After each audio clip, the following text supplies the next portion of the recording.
तो हम लोग बात करेंगे वेलोसिटी सेलेक्टर की। तो वेलोसिटी सेलेक्टर क्या होता है कि ये मैग्नेटिक इलेक्ट्रिक फील्ड है या मैग्नेटिक फील्ड है, इन दोनों को कंबाइन करके यहाँ बना दिया और यहाँ से चार्ज पार्टिकल को फेंका, वेलोसिटी दे के फेंका।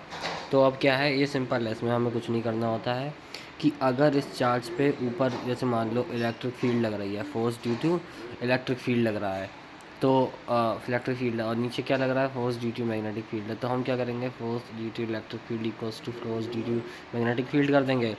और ये हो गया q v cross B, q से क्यू कट गया, ठीक है। तो यहाँ से हम वी की वैल्यू निकाल लेंगे ई बाई वी। तो ये है वेलोसिटी सिलेक्टर की बारे में। अब हम बात करेंगे मास स्पेक्ट्रोमीटर। तो इसमें कुछ नहीं है, हम क्या करते हैं, ऐसे मान लो वेइंग मशीन टाइप होती है, ये मास डिटेक्ट करने के लिए होती है पार्टिकल्स का। क्यू चार्ज का पार्टिकल है, ऐसे आएगा, मैग्नेटिक फील्ड ऐसे है, अंदर को जा रही है, तो क्या होगा, ये ऐसे गया, ये इधर, तो इधर का फोर्स लग रहा होगा, तो ये इधर साइड को जैसे मान लो यहाँ पर एक, यहाँ पे आके गिरेगा, तो यहाँ पर एक लाइट जल जाती है, पिंग से हो जाती है, तो हमें पता लगेगा कि भाई ये इसका डायामीटर है। अगर ये diameter is equal to 2r है, तो सर्कुलर मोशन हुआ, यूनिफॉर्म सर्कुलर मोशन। तो r इज़ इक्वल टू हमें पता है m v by q B. तो बस यहाँ से हम मास की वैल्यू निकाल देंगे, r q B by v, ये हमें मास की वैल्यू मिल जाएगी। ऐसे ही अब हम बात करेंगे साइक्लोट्रॉन। तो ये क्या होता है, ये साइक्लोट्रॉन किस काम आता है, ये हमारे किसी चार्ज पार्टिकल को हाईली एनर्जाइज्ड करने के लिए काम आता है। ये बहुत ज़्यादा एक्सेलरेशन बढ़ा देता है, ठीक है। तो क्या होता है इसमें, हम दो मेटेलिक प्लेट लेते हैं, इन्हें मेटेलिक डीज बोलते हैं, इन्हें मेटेलिक डी बोलते हैं, डीज, DEES, डीज बोलते हैं। अब क्या होता है, यहाँ पर चार्ज पार्टिकल है, अब क्या होगा, हम यहाँ पर एक इस तरीके से पोटेंशियल डिफरेंस लगाते हैं जो समय के साथ अपनी पोलैरिटी चेंज करता है। तो कभी यहाँ पॉजिटिव है तो यहाँ नेगेटिव है, तो फिर ये शुरू में यहाँ गया, यहाँ गया, अब यहाँ पर केवल इस डी के अंदर ही मैग्नेटिक फील्ड हमने लगाई है, वो भी इनसाइड वाली।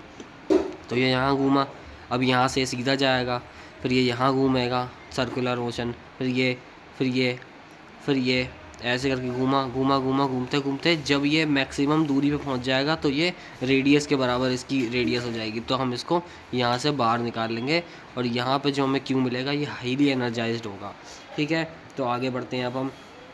तो और हमें क्या पता है कि देखो भैया, ऐसी बात है, पहली बात तो ये है कि ये दूसरा वाला सर्कल बड़ा क्यों होगा, क्योंकि जब वो यहाँ से यहाँ गया तो उसके अंदर एक्सेलरेशन इतनी दूरी पे ही आ गया, और जब यहाँ से यहाँ आया तो और एक्सेलरेशन बढ़ गया, तो सर्कुलर मोशन की रेडियस बढ़ गई। और हमें एक बात पता है कि जो टाइम पीरियड होता है वो डिपेंड नहीं करता है वेलोसिटी पे। तो इससे हमें पता लग गया कि 1/t टाइम ही लगेगा हर डी के पास हो करने पे, ठीक है।